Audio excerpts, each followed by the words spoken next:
안녕하십니까. 라스트 성공 전략 2부로 인사드립니다. 최혜린입니다. 오늘 금통위에서 금리 인상을 한 날인데요. 코스피는 결국 중요한 기술적 포인트라고도 할 수 있는 마디 지수인 1900선을 탈환하는 데 실패했습니다. 1899로 마감이 됐습니다. 옵션 만기일에서부터 나오기 시작했던 외국인들의 선물 매도와 그와 연계된 프로그램 매도가 1900의 길을 막았다라고 보여지는데요. 오늘은 선물 매도 물량이 외국인만 봤을 때 6천 계약 이상이 나왔고요. 그에 따른 프로그램 쪽의 물량도 3천억 이상이나 출회가 됐습니다. 때문에 코스피는 1900 바로 코앞에서 멈칫, 심지어 장중에는 1890까지 내려갔다가 올라왔습니다. 서울 한 시장은 금리 인상에도 불구하고 원화 강세가 1125원까지만 진행되는 모습이었는데요. 채권 시장은 금리 인상을 비웃는 모습이었습니다. 아시아 쪽에서는 중국이 지금 2% 이상 낙폭이 굉장히 커지고 있는 상황인데요. 아시아 쪽도 거기에 포함된 우리도 오늘은 좀 우울한 날이 되겠습니다. 시황센터 가서 좀 더 자세한 시황 한번 얘기 들어보죠. 네, 시황센터입니다. 11월 16일 화요일장 마감했는데요. 오늘 금통위에서 넉 달 반의 기준금리를 인상했습니다. 하지만 시장에 이미 반영된 재료이기 때문에 오늘 국내 증시에 큰 영향력은 없었는데요. 코스피 마감지수부터 살펴봅니다. 오늘 코스피는 14포인트 하락한 1899포인트에 마감했습니다. 오늘 출발은 역시 하락으로 출발했는데요. 1912포인트 출발한 이후에 장중에는 기관과 외국인 쪽에서 매물을 확대해 나갔습니다. 장마감 임박해서는 프로그램 쪽에서 매물을 확대해 나가면서 지수에 부담을 주는 모습이었는데요. 수급 내용 좀 더 자세하게 살펴보겠습니다. 외국인들이 오늘 다시 매수로 전환한 채 마감을 했습니다. 오늘장 140억 원 정도 사줬고요. 개인 쪽에서 2,800억 원 정도의 매물이 나왔지만 지수의 낙폭을 줄이는 정도에만 그쳤습니다. 기관 쪽에서는 오늘장 580억 원 정도의 매물이 나왔습니다. 외국인들이 선물을 매도하고 있는 가운데 프로그램 쪽에서는 3천억 원 넘는 매물이 출회됐습니다. 이어서 코스닥 살펴보도록 하겠습니다. 코스닥은 나흘 연속으로 하락하고 있습니다. 오늘장 1.7포인트 내린 503포인트에 마감했는데요. 오늘 출발만 하더라도 상승으로 출발했습니다. 506포인트 상승으로 출발했는데요. 역시나 기관 쪽에서 부담을 주면서 장중에는 500선을 이탈하기도 했습니다. 수급 내용 자세히 살펴보겠습니다. 개인 쪽에서 76억 원 정도 매도 우위가 나타났고요. 개인 쪽에서 40억 원 정도의 매도 우위가 출회됐습니다. 외국인 쪽에서만 지지해줬는데요. 외국인이 40억 원 정도 사줬지만 지수를 상승으로 이끌기에는 힘이 부족한 모습이었습니다. 이어서 외환시장 살펴보겠습니다. 오늘 원달러 환율은 2원 20전 내린 1129원 70전에 마감했습니다. 오늘 출발은 상승으로 출발했는데요. 하지만 금통위에서 기준금리를 인상하면서 하락 압력이 됐습니다. 하지만 역시나 시장에 이미 선반영된 재료이기 때문에 낙폭 또한 제한된 가운데 오늘 원달러 환율은 1120원대 후반에서 마무리가 됐습니다. 이어서 유가증권 시장 시총 상위 종목들의 움직임도 살펴보겠습니다. 삼성전자가 오늘장 0.3% 오르면서 81만 원대까지 회복했습니다. 현대차가 반등하면서 역시나 18만 원대를 회복하는 모습이었고요. 반면에 현대중공업과 LG화학은 아직까지 낙폭을 확대해 나가고 있습니다. 기준금리 인상 소식이 있는 가운데 금융주들은 부진한 모습이었는데요. 신한지주부터 KB금융까지 약보합에서 1%대로 하락했습니다. 기아차가 상승했고요. SK에너지가 오늘 시티그룹 창구를 통해 매수세가 들어오면서 4거래일 만에 상승했습니다. 이어서 코스닥 살펴보겠습니다. 셀트리온이 5% 급등했는데요. 오늘 사상 최고가 다시 한번 경신하는 모습이었습니다. 서울반도체는 1% 내리는 반면 OCI 머티리얼즈가 4% 큰 폭으로 올랐습니다. 동서가 1.3% 내렸습니다. 메가스터디와 네오이즈게임즈는 올랐는데요. 반면에 어제장에서 올랐었던 SFA는 다시 조정받으면서 2% 하락했습니다. 네, 이어서 특징 테마주 살펴보도록 하겠습니다. 오늘 금통위에서 기준금리를 인상했는데요.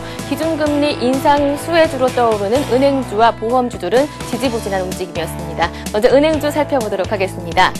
네, 신한지주가 오늘 0.1% 하락했습니다. KB금융과 우리금융 마찬가지로 하락했는데요. 외환은행 인수를 추진하는 하나금융지주만이 상승 빨간불을 킨 채 마감했습니다. 이어서 보험주 살펴보도록 하겠습니다. 마찬가지로 낙폭이 조금 더 큰 상황인데요. 삼성화재가 오늘 1%대로 하락했습니다. 현대해상이 5% 하락했고요. 나머지 종목들 1%대에서 4%대로 하락하면서 보험주들이 약한 움직임을 보였습니다. 네, 뿐만 아니라 건설주도 살펴보도록 하겠습니다. 부채 부담이 큰 건설주들 오히려 기준금리 인상 소식이 나온 오늘 상승했습니다. 대형주들을 중심으로 올랐는데요. 삼성물산이 5% 올랐습니다. 대림산업이 5.3%로 올랐고요. 대우건설만이 보합권에서 마무리된 가운데 전반적으로 흐름이 괜찮은 움직임 나타났습니다. 네, 하지만 증권주들은 하락했습니다. 코스피 지수가 장중에 1900선을 하회하는 등 불안한 움직임을 보이자 동반해서 하락했는데요. 대우증권이 3% 하락했습니다. 현대증권이 12% 두 자릿수 하락세 나타났고요. 동양동금증권이 7% 하락하는 등 증권주가 전반적으로 분위기가 좋지 않았습니다. 이어서 조선주 살펴보도록 하겠습니다. 옵션 만기일 충격에 따른 기관의 매물에 시달리면서 오늘장 또다시 낙폭을 확대했습니다. 현대중공업이 2.6% 하락했습니다. 삼성중공업이 3%대로 내렸고요. STX 조선해양과 STX가 6%, 7% 내리면서 조선주가 약한 모습을 보여줬습니다.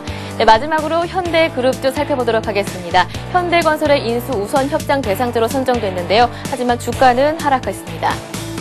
현대건설이 14% 가격 제한폭 가까이 내렸습니다. 현대상선과 현대엘리베이터 마찬가지고요. 현대증권도 12% 하락하면서 현대그룹주들이 전반적으로 분위기가 좋지 않았습니다. 네, 이렇게 해서 시장 흐름 한번 살펴봤습니다. 뚜렷한 상승 모멘텀을 찾지 못한 가운데 국내 증시는 결국 1900선마저 하회했는데요. 하지만 시장 전반적인 분위기는 추세적인 상승에 무게를 두고 있습니다. 지금까지 마감 시황이었습니다. 네, 이렇게 해서 시황 자세히 한번 들어봤습니다. 결국 1900을 종가상 보지 못하고 끝났는데 전문가는 오늘장 쭉 어떻게 지켜봤는지 자세한 얘기 한번 들어보죠. 하나대투증권 멘토스에는 장혁진 연구원 만나보겠습니다. 안녕하세요. 예, 안녕하세요. 네, 상승 종목 수가 한 300개, 그리고 하락하는 종목 수가 한 600개. 여전히 심리는 좋지 못하다 하는 생각이 드는데요. 종가 기준 1900선을 재차 지키지 못한 것이 어떤 의미를 가질까요? 예, 일단은 지금 지난주 목요일날 빠지고 난 그 심리를 아직까지는 회복하지 못하고 있는 모습을 오늘도 보여줬습니다. 오늘 이제 눈여겨보실 거는 금리가 25bp가 인상이 되었는데 장중에 큰 영향을 끼치지는 못하는 모습이었고요. 특히 지금 결국 1900을 돌파했었던 주역이 상해지수의 반등이었는데 상해지수가 지금 시간대로 봤을 때도 상당히 좀 큰 폭으로 빠지고 있습니다. 한 4.13%까지 하락을 하고 있는데 2900선도 이탈을 한 상황입니다. 그래서 중국에 대한 경기 회복 기대감으로 이제 조선과 기계 그리고 화학과 자동차 업종 등이 1900을 돌파하는 주역이었는데 지금 중국 지수가 이렇게 추가 긴축에 대한 우려감이 나오면서 중국 업종에서 일단은 주도 업종이 약간은 좀 시세가 약화되고 있는 국면이고요. 이런 부분들이 이제 IT 업종들이 좀 많이 올라오고 또 시가총액 상위 종목들을 집중 매수를 하면서 지수 자체는 어느 정도 버티고 있지만 지수보다 그 업종을 구성하고 있는 종목별로 봤을 때는 투자 심리가 많이 좀 양극화가 심해졌다라는 것들을 좀 보실 수 있을 것 같고요. 그래서 상대적으로 이제 IT와 금융주 가격 메리트가 있는 이쪽에 좀 주목을 하고 있지만 상승 종목수가 오늘 종가상으로 코스피가 248개고 하락 종목수가 551개 그리고 코스피가 하한가가 10개 종목이나 나왔습니다. 그만큼 투자 심리가 많이 위축되어 있다라는 상황을 보실 수 있을 것 같고요. 외국인들은 종가 때 매수 전환을 했습니다. 한 1200억 정도 매수가 들어와서 784억으로 매수 마감을 해줬지만 선물에서 지금 나흘 동안 17,100계약 정도를 매도를 하는 모습인데요. 결국 이제 지난 옵션 만기일 이후에 지금 외국인들의 선물에서의 시각이 개선되지 않고 있습니다. 그래서 최근 종가상으로 지금 비차익도 소폭 매수 전환했지만 오늘 차익 매도만 3,500억 가량이 나왔습니다. 결국은 선물 시장도 계속 백어데이션을 이어가는 모습이었고 이런 차익에 대한 매도, 환율의 상승과 더불어서 차익에 대한 매도가 차익 매도가 지속되고 있기 때문에 투자 심리는 계속 위축되는 상황이라고 좀 보시면 좋을 것 같고요. 장중에 그 유로 달러 환율이 좀 2시 넘어서면서 플러스로 반등을 했습니다. 시가부터 이제 상당히 크게 올라왔었는데 그러면서 이제 원달러 환율도 장초에 소폭 플러스를 보였다가 장중에 이제 한 1125원까지 터치를 하면서 어느 정도 투자 심리가 완화되는 게 아니냐라는 기대감이 있었는데 또 종가로 가면서 1129원까지 또 급등을 하면서 약간은 이제 환율과 연계되어서 투자 심리가 아직까지는 회복되는 구간은 좀 아닌 것 같고 여전히 좀 만기일 이후에 약간 그 쇼크를 받았었던 심리를 회복하지 못하고 있고 일정 부분 좀 리스크 관리가 필요한 시점이 아닌가 좀 생각하고 있습니다. 네. 그런데 우리 또 금융당국은 중국은 외환 유출입, 외화 자금 유출입 규제안을 또 가이드라인을 내놓는다 그러죠. 그럼 원달러 환율은 더 오를 가능성이 커 보인다라고 해야겠는데 환율도 환율이지만 옵션 만기 이후에 아까도 얘기하신 중국장의 이 같은 급락을 보고 역시 중국의 긴축 쪽에도 관심을 놓으면 안 될 것 같다는 생각이 들어요. 해외 변수들 좀 챙겨보죠. 예, 일단은 중국에 대한 의존도가 상당히 컸었기 때문에 급격한 이런 긴축 우려감이 상당히 충격으로 오고 있는데요.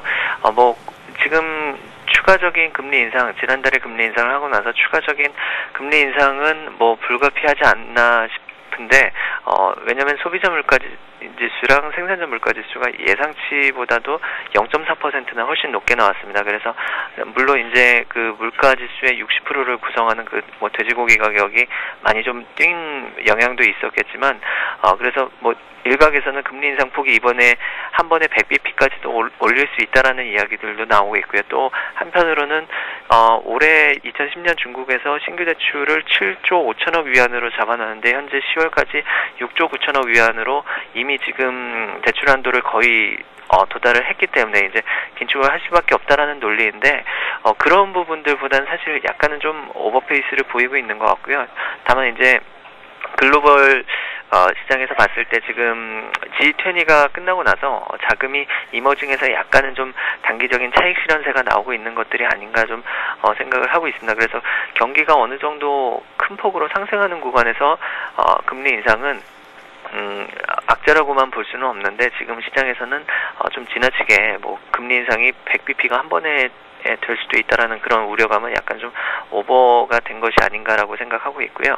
다만 이제 환율과 우리나라 연계성을 봤을 때 G20 정상회의에서 이제 시장 결정적 환율 제도에 합의를 했는데, 일단은 큰 그림에서 봤을 때 이번 정책에 미국 양적 완화 정책을 비판했던 독일도 수긍을 했기 때문에 결국 미국의 그 양적 완화에는 큰 그림에는 변화가 없습니다. 다만 이제 지금 외국인들의 선물이 제가 빠져나가고 있다라고 말씀을 드렸는데, 만기일날 이후에 그 악화된 외국인들의 투자 심리, 현물에서는 매수가 들어오고 있지만 사실 정기전자 업종을 빼고 나면 사실 대부분의 업종이 마이너스를 보이고 있기 때문에 지금 차익 실현을 하고 나가는 세력들은 외국인들은 환율이 1,200원대 이상에서 들어왔고요. 그리고 주가는 1,750 정도에서부터 들어왔기 때문에 주가상으로 봤을 때도 한 10% 이상, 그리고 환율에서도 거의 한 9에서 10% 정도 이미 환차익을 확정을 하고 있는 구간이기 때문에 지난주 그 도이치 창구를 통해서 집중 매도가 나왔었던 그런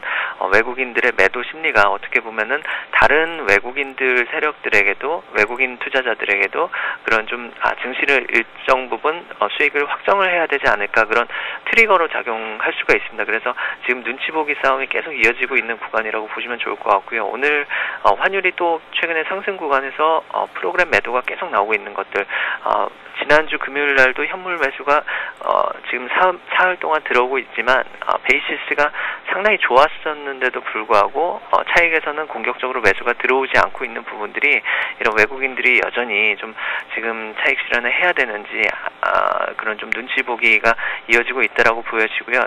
이런 가운데서 이제 시장의 관심은 아까 전에 말씀드린 중국보다 이제 25일이 미국의 블랙 프라이데이입니다. 25일 금요일부터 해서 한 달간 이어지는 미국의 미국 1년 전체 소비의 절반이 이때 집중이 된다라고 하는데, IT 업종을 이제 10월부터 집중 매수를 하고 있는데요. 외국인 같은 경우는 지금 11월 들어서 IT 업종을 8,736억을 매수를 했고요. 기관 같은 경우는 11월에 1,470억 정도 매수를 하고 있습니다. 특히 삼성전자를 중심으로 집중 매수를 하고 있는데, 조금씩 이제 중국 중심으로 올려왔던 시장이 그런 미국의 소비 개선 기대감을 받을 수 있는 그런 업종으로 약간씩 전환되는 과정에서 지금 아직은 좀 마찰이 있는 과정이라고 좀 보시면 좋을 것 같고요. 향후에 지금 단기적으로는 일단 중국의 안정과 유로 아일랜드 쪽 우려감이 있지만 사실 이쪽은 그렇게 큰 우려감을 표할 부분은 아니라고 보고 있고요. 단기적으로는 일단 중국의 단기적인 안정이 가장 좀 필요할 것 같습니다. 그래서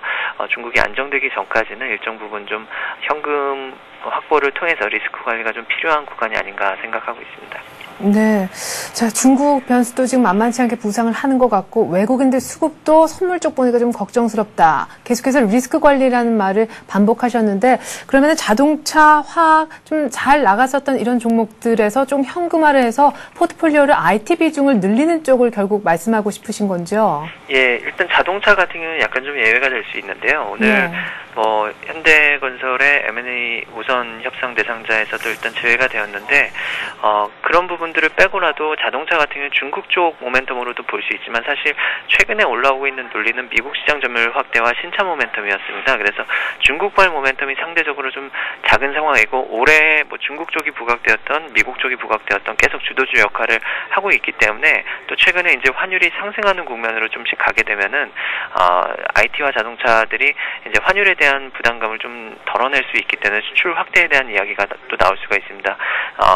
연말에 가면은 이제 올해 또 무역 수지, 올해 사상 최대를 기록한 무역 수지에 대한 이야기가 나오면서 또 자동차랑 IT가 부각될 수 있는 요소가 있고요. 그래서 자동차에 대한 긍정적인 시각은 계속 유지를 하되 단기적으로 철저하게 중국 모멘텀으로 올라왔었던 그런 조선과 기계 그리고 화학업종 같은 경우는 약간의 좀 현금 확보 와 약간의 좀 수익이 나셨던 약간 좀 손실을 보고 계시던 좀 비중을 축소하시고 다시 한번 접근을 해보시는 게 좋지 않을까 좀 생각하고 있습니다. 네, 자동차 들고 계신 분들 홀딩이고요. IT에 대해서는 계속해서 매수 관점 얘기하셨고 조선화학기계는 조금 비중 한번 줄여서 현금화 해보자라는 쪽에 의견 주셨습니다. 하나대투증권 멘토스의 장혁진 연구원이었습니다. 마감 전략까지 잘 들었습니다. 예, 감사합니다.